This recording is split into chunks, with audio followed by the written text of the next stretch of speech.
am a guy who survived divorce. I survived cancer. I survived the pandemic. I survived so many huge things. You can make it. You can do it. You can make it. Welcome, everyone, to another episode of Humanity 2.0 podcast, where we are interviewing humans about humanity. Today's guest is Mark Sevillano Jr., and he is the utmost amazing wedding officiant you've ever seen on social. And if you've seen him in person, lucky. Mark, we have such a history. But before I do that, tell everyone about how awesome you are. What an intro. Thank you so much, Vanessa, for having me. And I'm so excited to be on your podcast. Congrats on having a podcast and pouring yourself into it. It's awesome. So thanks again for having me. And I'm awesome. You're awesome. So two awesome people ready to have a great, awesome conversation. Exactly. Cue that song. Everyone is awesome, right? Yeah, the Lego. I might have to. I know exactly what song you're talking about. My son, right? That song. Sing it. No, I'm kidding. You're like, I'm an officiant, not a karaoke singer. Calm down. It's all good. So just to provide some context for you guys, Mark and I met via the Are You Happy docuseries and podcast. Ate Trepka, who is the founder and creative of the entire shebang, he gave me a recording of an interview that you guys did, and I edited it. Then we met by me telling you the podcast was out. Right. And after that, I watched your journey just in general because I had you added on social, and I was like, oh, hey, it's that guy again. It's Mark. It's Mark. And then you just blossomed and flourished throughout the last few years, doing education, doing your wedding officiant role as well. And it was just really beautiful to see. And then you had a life-altering experience. And I won't even begin to touch that. But if you would, please, just tell everyone what happened after you got into your wedding officiant role. Yeah. So that was beautifully put, the timeline. And was doing weddings and then going through a divorce, and just life was lifing. And I ended up getting diagnosed with stage 2 esophageal cancer. I went to the emergency room and they took an x-ray and they found a strawberry-sized tumor in the middle of my chest, like the bottom of my throat. And the tumor, they took a biopsy of the tumor and it turned out to be cancerous. And so I endured 5 rounds of intense chemotherapy, and I had an 8-hour operation where they removed the tumor, but they also removed, so your esophagus is 10 inches, and they removed 6 inches of my esophagus. And then they pulled up my upper intestine to kind of connect to the last half of my esophagus. And they did sort of like reconstructive surgery. And it took me a whole year to heal and get better from that intense surgery. And I'm still recovering from the treatment from chemotherapy. So that dramatically changed my life. But thank God I am a cancer survivor. Cancer just opened up so many more opportunities for me. I'm now a cancer ambassador for an app called Cancer Buddy. A shout out to Cancer Buddy. I love my friends there. And it's a free app. It's for cancer survivors, people who are going through cancer and have cancer right now, but also for caregivers, people who are caring for others who have cancer. So super excited about that opportunity that came my way. And also I'm writing articles for a website called cancercommunity.com. And so every couple of weeks, I write an article and about cancer, about my journey, and they publish it and they pay me. So I'm like a freelance writer for them. Yeah, it's great. It's such a great opportunity that came my way. And then I guess all the traction that I was getting online, this clothing brand reached out to me, and they're called Into the AM. And they wanted me to represent their clothing line and their brand. And so right now, if you go to intotheam.com and you buy something, if you type in my code, which is Mr. Mark, MR, and then MARK, Mr. Mark, you get 10% off your entire purchase. Nice. So it's kind of cool. Like, cancer came and it was horrible and horrific, the worst thing ever. But out of it came so many more opportunities. And I'm just so grateful for the opportunities that came and grateful to be alive. Like every single day is a gift, and I don't take that for granted.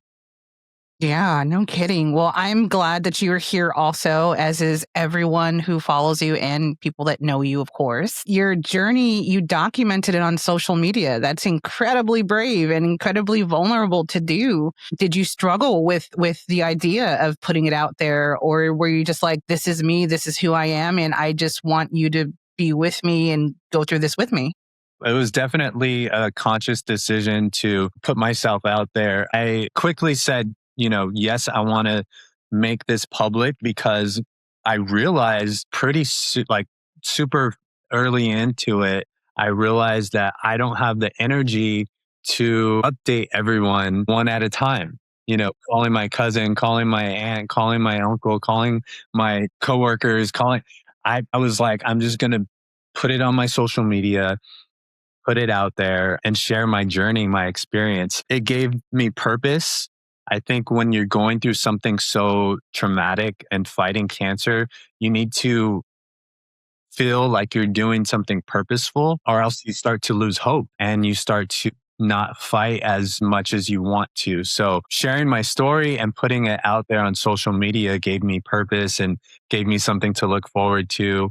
And when I had the energy to put out a video, it left me feeling like I was doing some good in the world and just sharing my story. So I'm happy I did that. I look back at some videos and I was bald and I had slits in my eyebrows and, I was just going through a lot. And so, yeah, one day, maybe 10, 20 years from now, I'll look at those videos and it'll just be like, wow, I really went through that.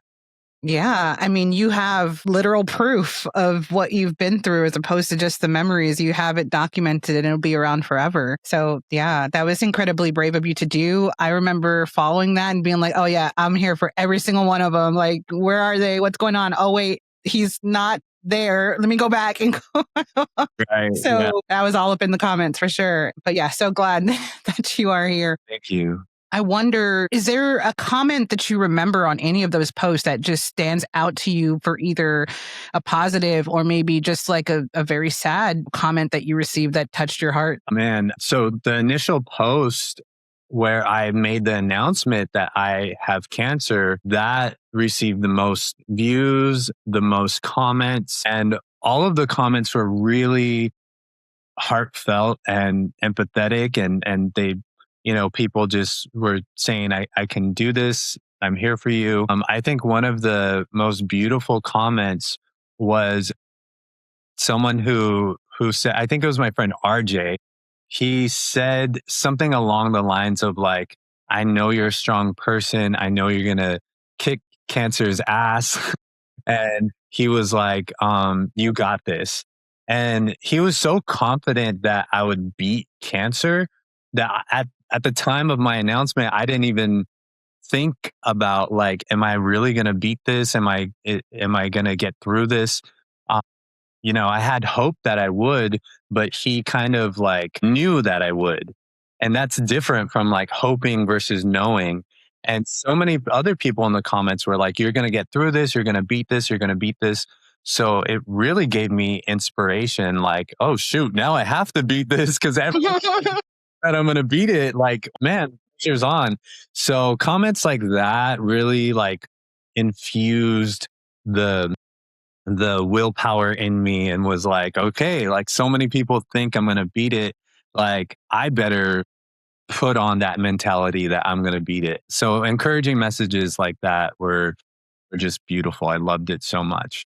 So that community really rose to the occasion and really, I guess, a fire under you to stay positive and to hope along with them or know, right? To Yeah. know with them that you're going to beat it. Right. Yeah. Yeah. Definitely. Yeah. So that's one of the positive things about putting your story out there is, you get a lot of positivity back. Of course, there was a little bit of negativity as well, but it's funny because I always get fuel off of negativity as well. Mm, Like I always believe like bad press is good press. Like there's no right. There's no bad press. like everything's good press. Like Hmm. everything is if you're talking about me good or bad, hey, you're talking about me, So I love it. I'm just like, go ahead. Like you could say good things or bad things about me. I know who I am. The people in my inner circle know who I am. And, God knows who I am. And I'm good. I'm good. Good or bad comments, they both fuel me and make me Yeah. a better person. I think we all need to like pin that in our brain because, oh man, I'm about to go through a whole lot of stuff with journeys, and then also with some films that I'm working on. I just announced one of them today, and so that's all like starting to roll, and it's a lot. Yeah, Yeah. I need to keep that in mind. Yeah, keep said like if they're talking about you, good or bad, hey, they're talking. And like that the moment they stop talking about you or stop talking about your work, then it's like, okay, what's going on? But hey, like what your purpose, why you did your projects, and let that be your baseline. And everything else is just fluff. It's like, all right, cool. This is what's supposed to happen, the good and the bad. So yeah, you're gonna be fine. And congrats on all your projects. Thank you. I appreciate that. Wow, it's like you're coaching me in your interview. I love it so much. Nice. I want to talk about humanity and also how it affected you in the sense that, your scope on humanity changes, especially as things progress and things happen to you, right? And so I'm wondering, what was your outlook on humanity before cancer and then after cancer? Yeah, that's a great question. So, my outlook on humanity has always been an outlook of love and positivity and hope and joy. But after cancer, I realized that life is short. Life is so short, and there's so many people out there who are stressed out, and so many people out there who are just angry at the world, angry at society, angry at our president, like angry at so many things. And so after cancer, I realized that you don't have to stress and you don't have to be angry. Oftentimes underneath that anger, if you peel that layer of stress and anger off, you'll realize that you're actually hurt. You actually have some pain that you need to deal with. And in order to heal, you need to address that hurt and that pain. Of course, there's legit reasons to be angry. I'm not dismissing the anger part, but I'm Yeah. just saying that, oftentimes we mask our true emotion, which is hurt and pain. Sometimes we mask that with anger. So, what I realized is if we don't get to the root of it, which is our hurt and our pain, we won't heal. And Hmm. so, I want humanity to heal from whatever hurt and pain that they might be experiencing because I know I see you underneath that anger and underneath that stress and that irritableness is a guy or a girl who is hurting. Something happened. Something somewhere along the line, something hurt you. And I want you to heal from that. So, yeah. It reminds me of that phrase that's oh so popular now, the who hurt you, right?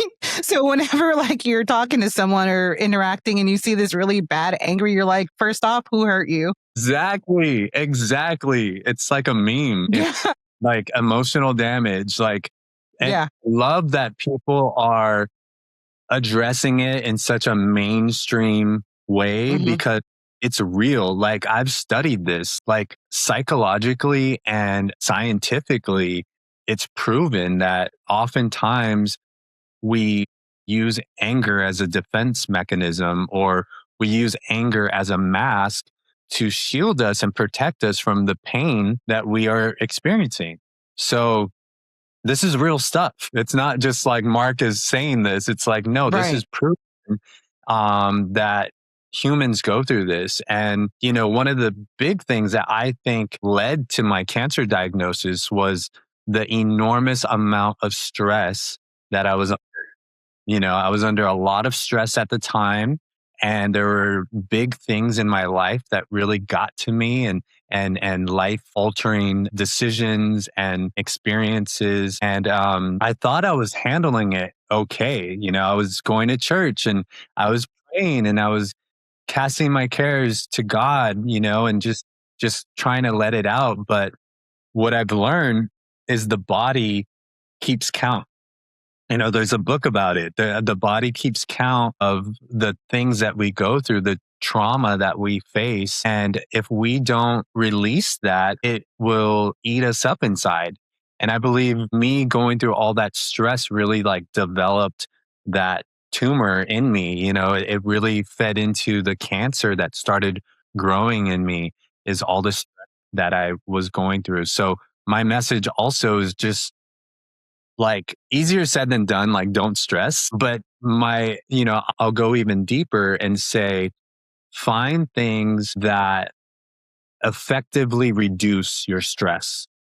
So if you're in therapy and you leave the therapy session and you're more stressed out than ever, you're like, maybe that's not an effective way to reduce your stress. Maybe you get more of a reduction of stress if you take a walk outside around your block, or maybe if you sit in silence and meditate, whatever it is, do that, do more of that, like whatever is, because I think so many times we're like, yeah, I'm in therapy, or, yeah, I go to church, or yeah, and it's just like a blanket way of dealing with your stress, but you're never really actually effectively dealing with your stress.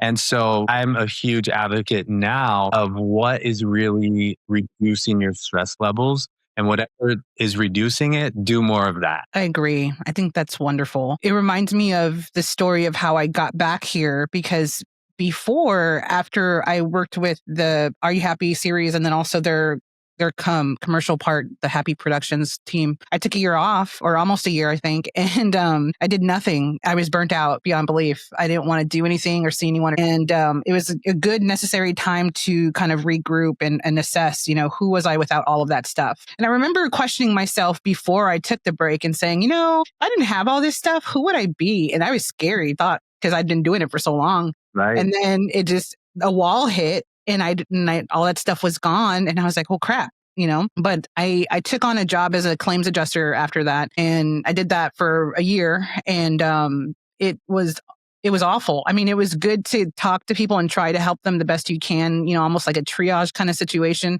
But in the end, you weren't really helping people as much as you wanted, or you had so many restrictions depending on what state they're in, what kind of money they pay, what kind, just so many that it reduced the quality of life for another human to numbers. And that was just so messed up. I was stressed out all the time. And then I started getting like tingly faces if I was going to have a stroke. And I was like, nuh-uh. I would have dreams about it, horrible dreams. I'd wake up working it was awful. There was no separation at all, no peace.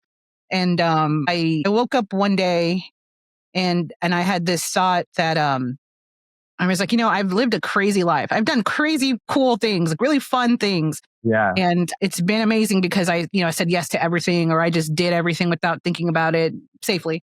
Well, sometimes, but I did all these wonderful things. I led this vivacious life, right? And so I thought, man, it would be so upsetting to me. I would be so mad at myself if I died at my desk, at this adjusting job. If that's how I went out, I would be so pissed at everyone, like Patrick Swayze throwing stuff around in Ghost, that would be me. Yeah. And so I quit. I sent an email to my boss and I was like, yeah, I'm out. Just said, what do you want me to do to send your stuff back? And just went from there. But the minute that I quit, I was so happy and just like, oof, all that stress just like fell off. And then it was like, okay, what do we do now? And my biggest passions has always been everything creative, the video, the audio, the storytelling, like everything. Music is a huge part of my life, always has been. I love and so it. Yes. Yeah, it's an amazing outlet. And so I was like, okay, let me go back to that, even though I had did it before and the money is, it's difficult as a freelancer, especially with your own company, you're contracting to everyone. And I'm like, but that's where I belong. Like, that's where I belong. That's, that's everything. Yeah. So I went back. I went straight back here. I guess it was October 13th. I quit on Indigenous Peoples Day, which is perfect. Right. I was like, whoa, that's my, and take it. Yeah, one of my guests was like, that's your rebirth day. And I was like, oh, cool. So whatever day that you pivoted, that's your rebirth day. Love that. Indigenous Peoples Day. Yeah. So I've been working nonstop ever since. I take breaks when I need to, or recently medically, I kind of have to. But yeah, I just haven't stopped. I've had so many, like you, so many opportunities have opened. The day that I take 3 mile walks now, and the day that one day that I did said, okay, you know, God, everything's up to you. I'm not driving. Like immediately after that, just tons of stuff started just going, you know, I crazy love, and just opening. And man, it's been amazing. I've met people that work in so many fields that, you know, have offered help, and I'm terrible at accepting help. So now I really have to learn to accept that. And, you know, you can make a film on your own, but it's 20,000 times better and faster if you make it with a whole team of people. So right, right. so much growth and uncomfortability, but that is where the change and the positive, you know, move forward lies, is in that discomfort. So yeah, it's craziness. Yeah, I love that you mentioned that you learned to ask for help, because in my one of my videos where I was documenting my cancer journey, that's one of the lessons that I talk about in my video, is that I'm not afraid to ask for help now. Because before I was such an independent, I mean, I still am an independent human, but I took pride on, like, I don't need anyone's help. I got this. Like, everything's under control. Like, there's something about people, especially men and especially Americans, like, we are so big on individuality, like being the boss, like being in charge, and adopting that mentality that we don't need anybody's help. Like, we got this. And I've learned that after experiencing cancer, that sometimes you're going to hit a place in your life where you need to depend on someone else. You need to call in for people who have better skill sets than you. And that's okay. Like, it doesn't mean you're weak. It doesn't mean that you are incapable. It just means, like you said, you'll get it done faster, better, stronger, more productive. Two heads are better than one, you know, like, there's going to be a time in your life when you're going to need help, and just ask for it. It's okay. It doesn't make you a weaker person. Yeah, for sure. It makes me think of my mom. She had those little life alert things, right? And she Yeah, would never wear them. So she put them in the other room, and we'd be like, Mom, where's your life alert? Because she would, you know, have little falls. And she's like, oh, it's hanging. It's in the room hanging. Like, that's not what it's for. That's like people that are trying to help you. And she was a nurse, so she was stubborn, but it I was love so that funny. visual that you just painted. Like, you know, we don't ask for help, we just hang it. You know, Right. like, we don't need it, but there's a day when you're gonna need that. I Yeah. can't get up. Like, you're gonna need to press that button. It's hard to press it when it's hanging on your wall like a Yeah. poster or something. Oh my goodness. Yeah, it's still weird asking for help. I wonder when that stops. I don't know. Maybe you can tell me, but like I just remember the first time asking for help and then someone saying, "Oh yeah, da da da da," and I'm like, "Whoa, that was simple." Yeah.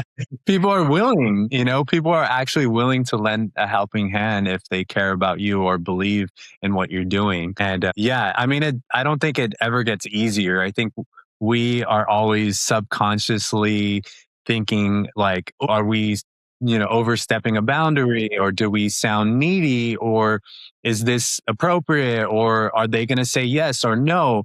You know, there's always that doubt.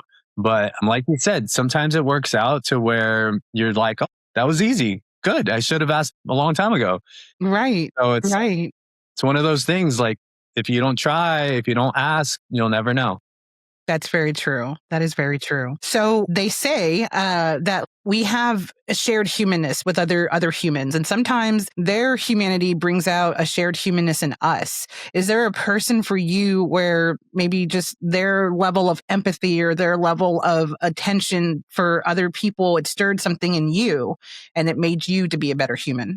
Ooh, that is such a great question, Vanessa, because there's so many people that I surround myself where I pull things from them, and they may not even know it, but I'm just like pulling, whether it be their energy, their knowledge, their wisdom, the way they carry themselves, their work ethic. I'm always pulling. Like, I don't really hang out with people who I don't want to be like. Like, I just hang out with people that I want to be like, or that I love qualities about. Like, that's those are the people I surround myself with. So off the top of my head, I mean, there is a celebrity that I just like really pull from quite often. Her name is Tabitha Brown. I don't know if you've heard of her, but she, in 2020, when the pandemic hit and it was just like the craziest time, the whole world shut down, she rose up and she became like America's mom. Like she's from South Carolina, I think, and it's like Southern accent, and she would just like come on social media and she'd be like, "Baby, I'm here to tell you that it's okay. It's okay. Your life is going to be okay." And like she just has this like calmness about her where she encourages everyone. And so she's someone who I tend to get inspired by. And she's someone who I love to listen to and take advice from because she's always so encouraging and positive. And I love when people are like that because I don't want to hear complainers. Like I don't want it to like take in, trash and people Yeah. it's like mad and angry and like, you know, I don't like taking that in. I know it exists and I know that people have every right to feel what they feel, but I won't voluntarily allow that into my heart and into my mind. Yeah. So people like Tabitha Brown, she's just a great human being who I admire and I love pulling from her wisdom and her encouragement. And I want to be like that. Like she's the mother of America. Can I be the father of America? Like I want to be a light and be positive like that, like she is. But yeah, and then like a human that I do know personally is my son Levi. He's 10 years old and he is just such a genuine human being. And he's such a well spoken, like confident young man. And he always inspires me to be better and to do better and to really show empathy. He's really good at that. And sometimes me being who I am, I'm very busy. I'm very quick and I just want to like get things done or get a conversation, just like let's just, handle what we got to handle. And my son, Levi, he reminds me that I got to slow down, that I have to be more empathetic. I have to be a little bit less wanting like things to get done right away and just take and he's really good at like slowing me down and just like bringing me back down to reality. So I'm super inspired by him as well. So those So are you have like a little mini life coach in your house. That's amazing. Oh man, kids are awesome, especially when you are just blown away by the people that they are and who they become. And you're like, okay, where did you get that from? Right. But really, like that commercial from the 90s, I swear I'm just like referencing all kinds of 90s, 80s stuff. But the drug commercial, right, where they're like, I learned it from watching you. Like you probably literally learned empathy from watching you. But then also makes you wonder, is there an empathy gene? Who knows? right. Maybe there's an empathy gene. That would be pretty cool. Yeah. They Yeah. need to duplicate that. I agree. Like, shoot that gene in me. Right. Hey, It really would be. You're right. I was on a podcast a couple of weeks ago and I mentioned that children and your kids like and even people you're mentoring, they learn from you by what you do. They're your mini me's. So yeah, I mean, he probably did learn empathy from me without even me knowing that I was Yeah. relating that. And now that, years have passed by or weeks or months, he's giving that back and kind of mirroring like, hey, that's what you taught me. Like, why don't you put that into practice more? And he serves as a reminder of that. So yeah, Yeah. children are the best. I mean, my daughter Leah is amazing as well. Like both of my kids are just super inspiring and you'll be surprised how much children you can like learn from them and Right. like they're little human beings, so many times people will write them off like you're just a kid, like you don't Right. know. But it's like, wait, if you actually like lend an ear to them and pay attention and hear what they're saying, they can actually inspire you or remind you of like hope Yeah. in the world and love in the world and stuff. So it's great. Yeah. They've been such a reminder for me lately. And yeah, he was just at the top of my mind. And then Tabitha Brown. Right. She's like my mini me in terms of like being an extrovert and Hmm. people person and talking away and singing all the time. And she's great. So yeah, I love her as well. So you make wonderful humans, is what I'm hearing, basically. Like you have wonderful children.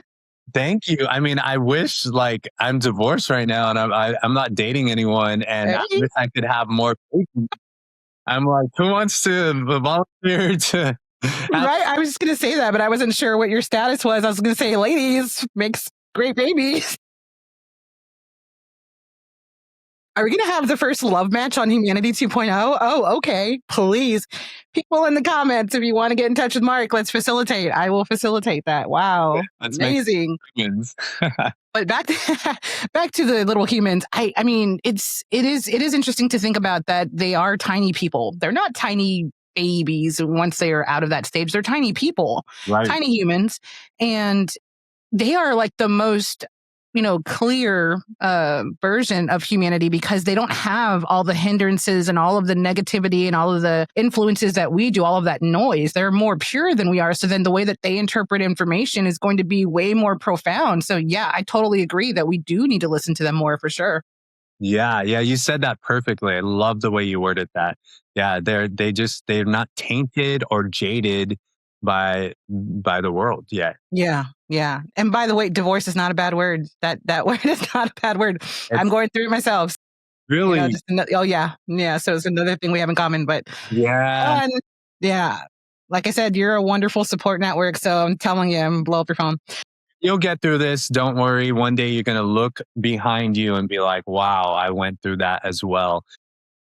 Yeah, divorce is not a bad word. It's just something that's very unfortunate, Uh-huh. but there's light at the end of the tunnel. And divorce does not have to be messy. It does not have to be vindictive. It's just, hey, it didn't work out. You had however many amount of years together, and now that time is up. And it should be amicable and it should be civil, and I wish you the best with that because divorce does not have to be ugly, and it's up to you to control that narrative, like how you respond, how you react. So, yeah, I wish you the best with that. And if you need any advice or help or support, I'm here for you. Appreciate that very much. Yeah, most definitely. And it's also interesting when you're married to your best friend because then you have to kind of like regroup and figure out, okay, well, you're still my best friend, but then we're just going to be different friends in different ways. We won't live together, we won't go shopping together anymore. We can have dinner or lunch, but then you got to go home. Right. Yeah, yeah, yeah. And that's okay because I mean, now that I don't have my best friend, my ex, the woman I was married to for almost 12 years, I enjoy my freedom now, enjoy coming home and watching whatever I want to watch on Netflix or Hulu or whatever. Like, I'm not sharing my bed, I'm not sharing my shows, I'm not sharing my food. Like, it's just such a fun thing now. It's like, oh my gosh, do I ever want to like integrate with this? Like, I've been sharing for so long. Now that I just, I'm not sharing anymore, it Amazing. feels so Yeah, it's like they what is it? I heard it the other day. This guy is like some divorce coach or something, and he was like, yeah, it's so amazing to get to starfish on your bed again. And you like spread out on your good. bed like a starfish. You're right. That's such a good point because when I was married, I was like at the edge, Yes. like Same. sleeping, like so, like it was Yeah. crazy. So Yeah. yeah, I get to just stretch out and Yeah. in every way, like in my bed, in my In your finance, life. in my Yeah. life, and my opportunities. Like I just get to stretch out, and Yeah. partnership is great. Like don't get me wrong, I'm not a marriage hater. I think marriage is great and it's fun to share your life with someone. But when you've shared for so long and you kind of live that for so long, the moment you start to get a little bit of freedom and individuality back, it feels good. Like it's nice. Oh yeah. Yeah. It's like Stella got her groove back. Remember? Like, Yeah, it is like that. I've got to stop. Wow. Oh, stop. But it is. Because I am the same way. I love all of your references. Don't get me started because I will go into 90s and 80s like crazy. So don't get me started because Okay, one more. You have like this Zach Morris look going on. the shirt, it's the shirt. I got this at Nordstrom and I saw it and I'm like, I had a shirt like that when I was in sixth grade. Like, I need it. So I bought it. Yeah. And Zach Morris, that's such a compliment. Thank you so much. He's, Well, you got the hair thing going and then the shirt. Yeah, it's hilarious. Wow. yeah. Where's my Kelly Kapowski? Just kidding. I know, right? Well, where do you live again? You're in I'm in Santa Fe Springs, California. okay, yeah, just SoCal. There you go. There's your Kelly. She's in SoCal. She's in Orange County or Probably. Yeah, Right. sure, for sure. My goodness, so fun. Thank you for the laughs. Call me like, hey, Tiffany Amber Thiessen, like, hey, Right? you're Sky is the limit. Yeah. You mentioned you were married almost 12 years. I was married 12 years. I was like, no way. Like, what else do we have in common? Like, what's going on here? That's hilarious because when I was married for almost 12 years, it was like 11 years and 11 months. Right? But the movie 12 Years a Slave was around the time, and I was like, oh my gosh, like 12 Years a Slave, like it just reminds me of like, was I a slave for 12 years? I wasn't, Wow. but it's so funny. Yeah. Like, Yeah. that's how I'll always remember like the 12 Yeah. year thing. Oh man, I can top you. Are you ready for this? Our anniversary and wedding date, but our anniversary is January 6th. So when that happens, when the White House is getting overtaken, we're like on the third course. Should we do something? Should we go home? Should we celebrate? Happy anniversary? Yeah, was that a precursor? Is what I'm saying. Like, yeah, whoa. Crazy. All these dates. And you seem like a number person as well. Like I love like dates and numbers. Meetings. And so I always like trip out on the days that things happen and the, what significance was behind all that. Speaking of like fun fact, around the time that I was going through cancer and I had the strawberry sized tumor in my throat, it was the time of the strawberry moon. Whoa. And so I was just like, what is going on with like strawberry sized tumor, strawberry fields forever? Like, what is going on? Should I eat some strawberries? I have a tattoo of a butterfly. Cool. But I want a tattoo of a strawberry as well. So I'm going to get that soon. But yeah, it was just all these things like the moon and, it was crazy. So that is crazy. I love like putting pieces like that together. It's just interesting. It's not like, you're like crazy, like hyper focused on it, but it's just interesting little intricacies that kind of show up. And yesterday when I was taking myself to the hospital, the GPS, it said ETA 316. That's my birthday. And I was like, oh crap, I'm going to die. No. Signs. They're everywhere. I love this conversation. Me too. It feels like a phone call between friends is what it feels like. Thank you so much. You're really making my day. Thank you, a stranger listening to our personal phone call. Oh man, that's got to be cool though. Can you imagine? That would be an interesting show. You just plug in and you're just listening to people's conversations. I think people would watch or hear that. I would. Yeah. I would hear that. Hey, the government listens to our conversations. Right? Right? There's someone at the NSA that's going, man, that guy, that girl, woof.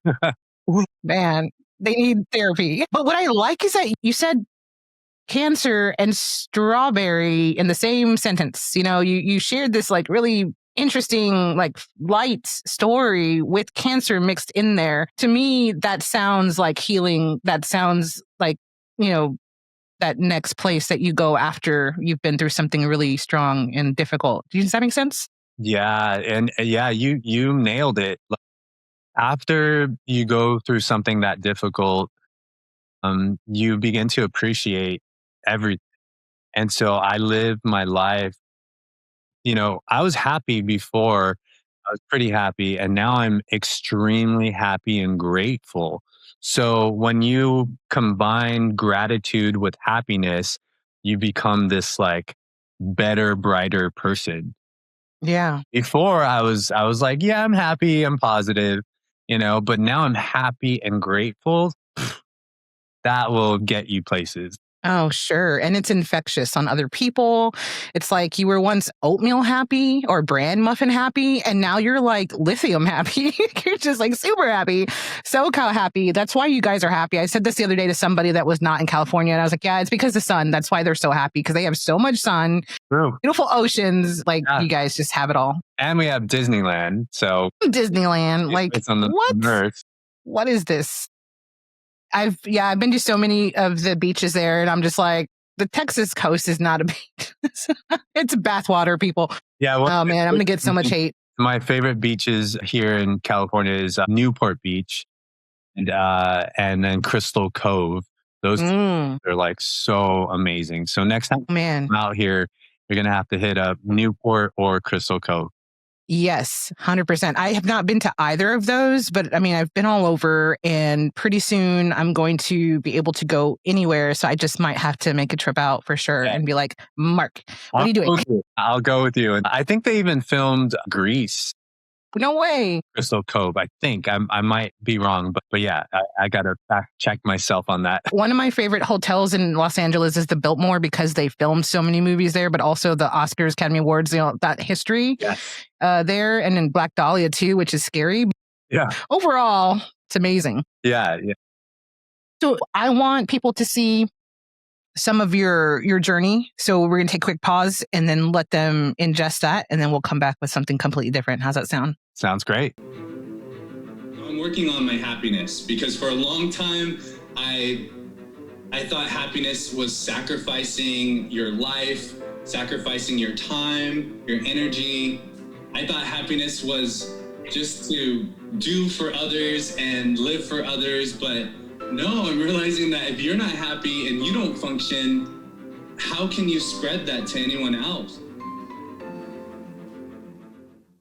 I totally vibe with you on the like doing your own stuff again and like rediscovering who you are. Like I went to Orlando to a big festival expo for podcasters and such, and it was just amazing because I was on my own again. Yeah, I was doing what I love. I was networking. I was interviewing people. I was doing everything that I did before, and it was awesome. Yeah, and so when getting in touch with yourself is key, because I actually lost a lot of myself during my marriage.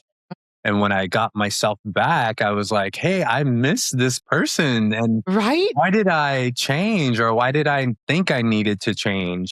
Yeah, exactly. I mean, it happens gradually sometimes, and you don't even know. Like, you just don't know. You make concessions, and it keeps going and going. And before long, all you're thinking about is that person and your family and what everyone else needs before yours. And you feel like, oh, it's altruistic and this is what it's supposed to be. But there's supposed to be a balance. There's supposed to be time for you and time for them and time for everything.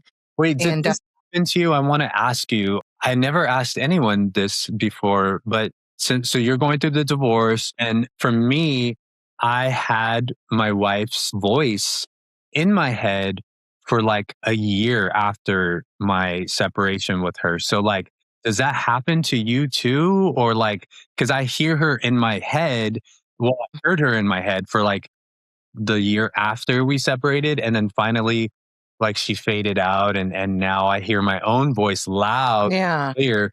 But, for that time, that period, I would literally hear her say like, yes, are you sure you want to do that? Don't do that. Or like, maybe not, or let's go here. Right. I would just always hear her. Yeah. I wasn't with her anymore. Is that a thing? Yes, it is a thing. That happened to me during my separation. And then we reconciled, and then, and then that went to, yeah. So, but yes, no, I totally had that, because I remember thinking like, oh yeah, you're right. I probably shouldn't do that. Or, oh, you know what? Maybe not. And I think maybe it's just because, you were around them so long that certain aspects of them just attach onto you, and their thinking becomes part of your thinking. So maybe it's just a matter of that separation over time. And like you said, eventually we return to ourselves.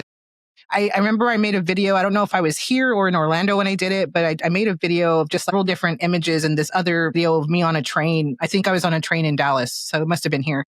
But just to hosting that concept that in 2014, I knew exactly who I was. I was standing in front of like the pier in Seattle and one of the islands, and I was just like freaking happy. Had a great haircut. It was my birthday weekend. I was living, Yeah. And then I would see pictures of that girl and be like, man, I miss that girl. And my kid would be like, man, that girl's cool, mom. I'm like, yeah, that's me.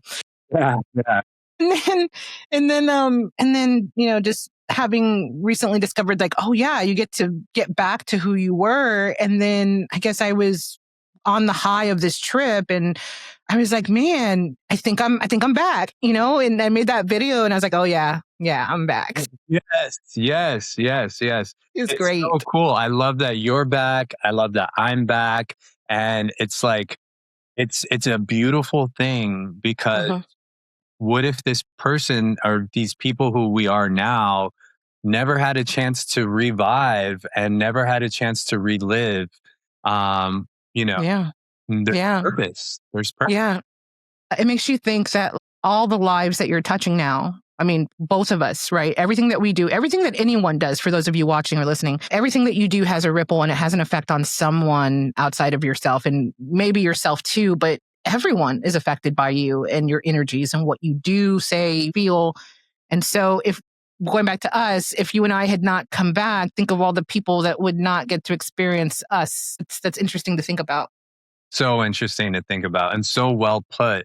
It's true. When I was a teacher on my whiteboard, I had a quote by Oprah and it said, everything you do, everything you say, how you act, it already comes back to you. Something like that. It comes back to you. And that's, to me, that's so true. It's like, whatever you give out, whatever you put out there, it's coming back to you. It's like you're getting that. And whoever hears it, whoever receives that ripple, Yeah. it also circles back down to you. And so we have to be careful what we're putting out there. And earlier in the podcast conversation, I talked about anger and talked about the hurt and pain. And it's true. I look on my social media and I see so many people who are angry and so many people who are just like sharing just bad stuff. Like what are you putting out? Like, are you sure that you want to share that post? Are you sure that you want to project that out there? Because it's just rippling this Yeah. ocean of hatred and anger and propaganda and fear. And I really want people to pull back and say, you know what? Like, what am I hurt about? Because I'm hurt about something. Something's bothering me. And I want to deal with that first before I just like regurgitate this like hatred or anger or, Yeah. so Yeah. yeah. So I'm just like, wow, like what we put out there really matters. Yes. And at the same time, you could say that there is merit in some of those postings, not the angry ones per se, or maybe even angry if it's like therapeutic kind of anger, but the sad ones that someone put out because they needed to kind of put it into like a visual form in order to express what they were feeling. And then when they do put that out there, someone else receives it and says, oh my God, me too. And that is huge. That is a huge connection. And that's the reason why a lot of times people that are in like group therapy, why they get so much from it is because of those other people that feel similarly. So I love it's, that you did that. Yeah, that's so true. I mean, there are definitely justified reasons and justified instances where that anger or that loudness can really help someone in their lives. But I think it's always important to ask if there's anything under that, that we're feeling. And if there's not, great, fine. But if there is, then that's where I'm really pushing that. yeah, Hey, let's deal with that. Let's heal from right. that hurt or that confusion and pain that we might be really masking and blocking us from accessing. I would like you to tell us the why behind the work that you currently do, and then tell us the work that you do. Yes. So the why behind the work that I do currently is because I love to serve people and be at their service and help them create an experience that they will remember for the rest of their lives. So I am a wedding officiant. I am an ordained minister. I got ordained online, but it still counts because I'm a Christian. I practice what I preach, and I really do care about the couples that I interact with and the couples that I marry. But I also recently have gotten involved in blessing people at their quinceañeras, their sweet 16s, dedicating children unto God, and also speaking at funerals.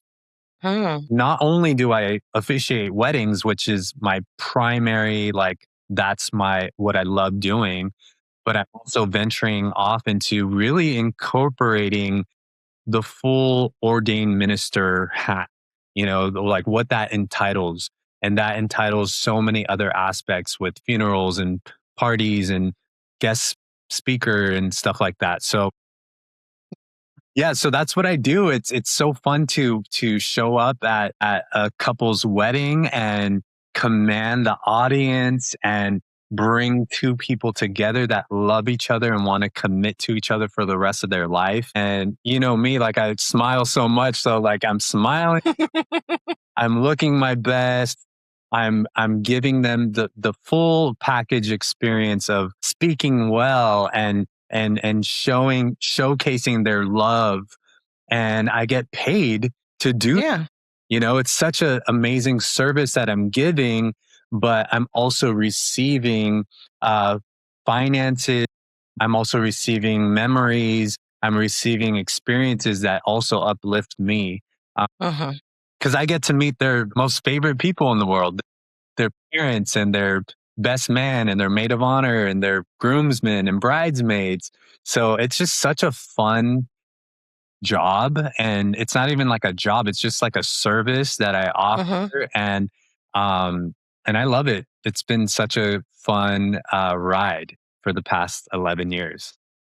It feels like you do almost every major milestone. You've got the babyhood, you've got the wedding, or the wedding, then the babyhood, and then you've got the funeral. The only thing you're missing, Mark, is the retirement party. That's the only thing. And then also, if you think about rebranding ever, Mr. Smiles is probably like the best. Oh, I love that. I love that, Mr. Smiles. I'll send you an invoice. I do consulting. I'm gonna remember. Oh my God, that's funny. I love it. I love it. But yeah, Yeah. you're right. I should like speak at the retirement party and be like, hey, Right? here's a blessing for, the second half of your, Yeah. life or whatever you have going on next. Right. And then you like segue into reading, what's that book? The Places You'll Go, after six. Yes, that would be perfect. I should integrate that into like my wedding ceremony speech as well. Yes. That would be hilarious. Like if they catch on, It's a profound book. I mean, No, it is. it's one of my favorite books. Same. But yeah, it's so fun doing what I do. And a lot of people don't. I want to touch on this a little bit because I've never touched on this on a podcast before. But a lot of people don't realize that being a wedding officiant, you have to constantly look your best. Like, hello, like when people get married, they like the bride and groom, they'll whiten their teeth and they'll try to lose weight and they'll just like try to look their very best on their wedding day. Well, guess what? The officiant tries to do the same thing as well. I'm like whitening my teeth, like trimming my beard, like making sure I don't get like zits and pimples like I was 13 years old. Like I'm over here trying my best to look good all the time because I have a wedding every week. So Right. like, oh my gosh, like people don't know that I go through that. Like I'm playing with my kids wrestling and then they hit me on Not my face. like, don't touch my moneymaker. Don't touch my face. I have to look good. I need these hands. I need my hands to hold the iPad. They're like, I think about that because Yeah. I don't realize your service, like my voice, like I have to speak. You have to save it. My voice. I can't be like yelling at concerts every weekend. I can't be like sick and like, do you take so and so to be? I don't want to show up and start talking like or coughing like Right. We are gathered here today. Like, so all of these things, like, people don't realize that there's a lot of pressure. Look good, smell good, speak good, be in a good headspace. Mm-hmm.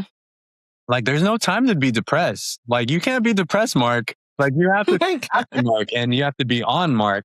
Like, it's just a lot It that. could be a lot. That's a lot. So Yeah. they don't realize then, that. They think like, no. you're a wedding officiant. You just show up, do the job, and you go home. No, I'm trimming my beard in the mirror, trying to get every little hair right. Like so many things that I do that, like, I'm doing this to look my best and to serve the couple that entrusted me with their ceremony.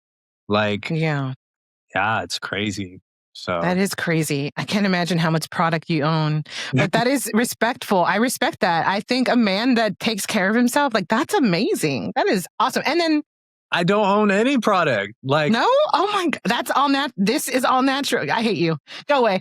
I don't. I mean, the only product that I think that my mom makes me use, she's like buying it for me all the time, is oil Valet or something like that. It's like a little, like, like cream type thing, but literally that's all. But I mean, hopefully if I do more weddings, I'll have enough for Botox. Like, I would love to. Oh no, no.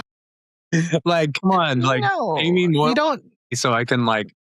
Oh, don't pay him more, people. No, don't do it. It's a bad road that'll just And then lead you in places. and I'll get like big lips and like my eyebrows, and I'll just show up and be like, I'm 60 years old now, and I look. You're like, I haven't smiled in 30 years.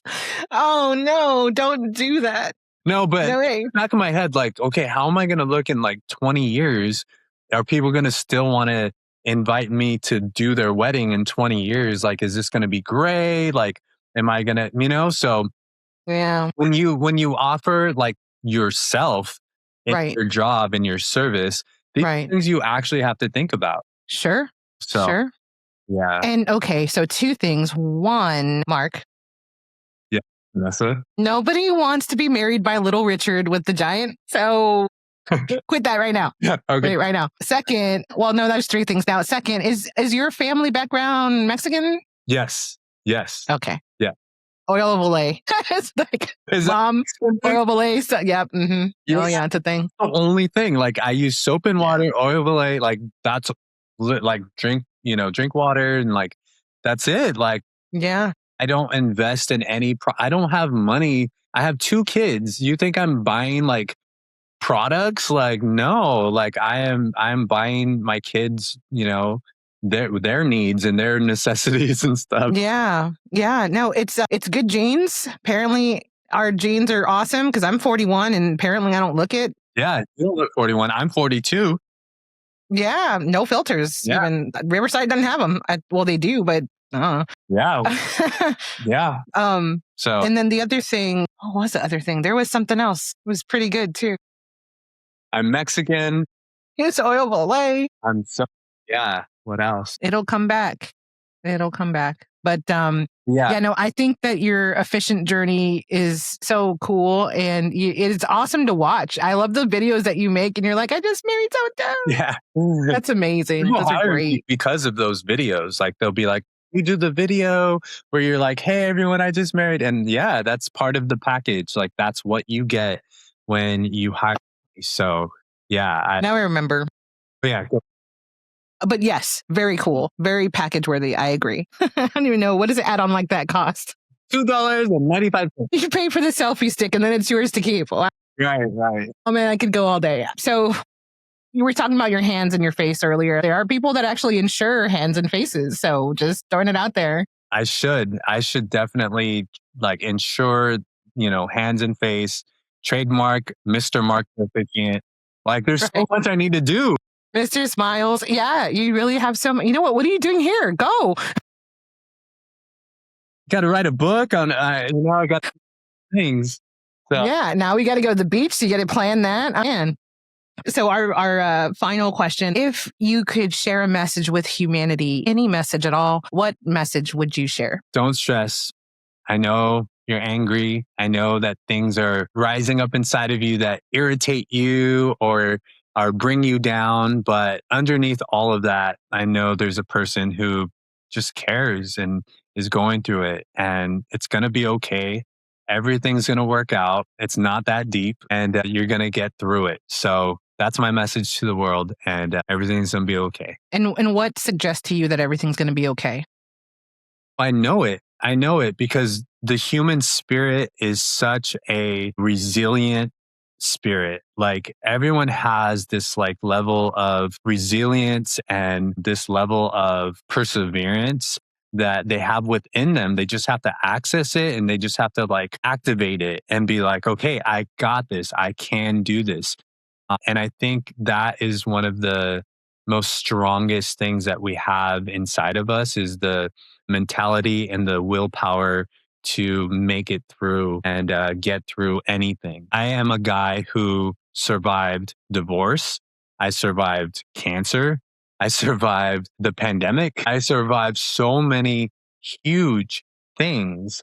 And if I can like you can make it, you can do it. Like I'm the guy to listen to about that because, you know, I've been through so much and it wasn't always a easy, smooth sailing road.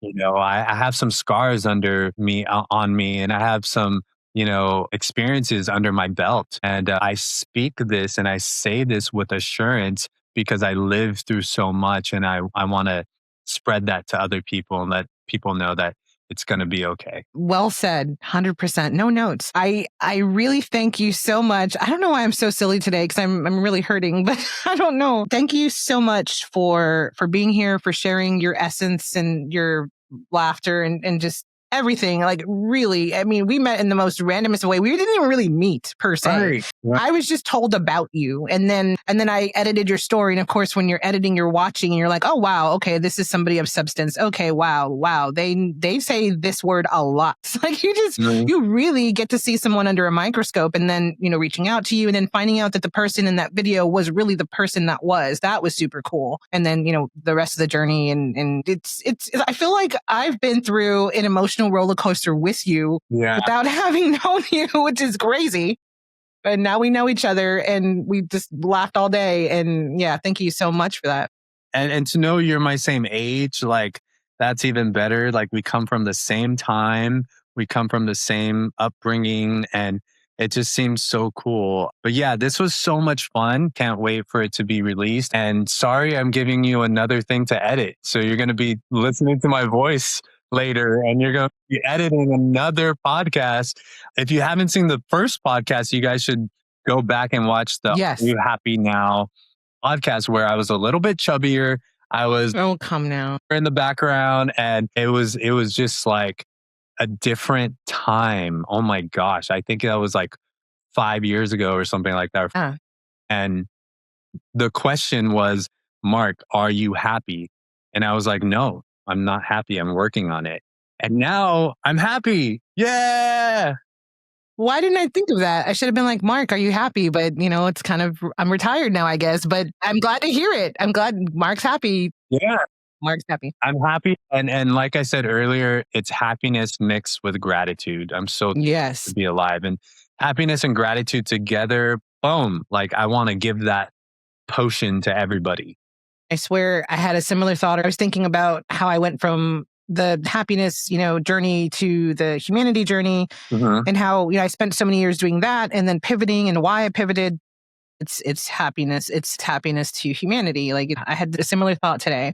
That's great. I did also want to communicate for yourself, but also for those watching or listening that we will put the links to the links to the companies you mentioned, the Cancer Buddy, the one that you write articles for. Yep. Cancercommunity.com. Thank you. And community.com. Yes. Yeah. Say it one more time. Cancer-community.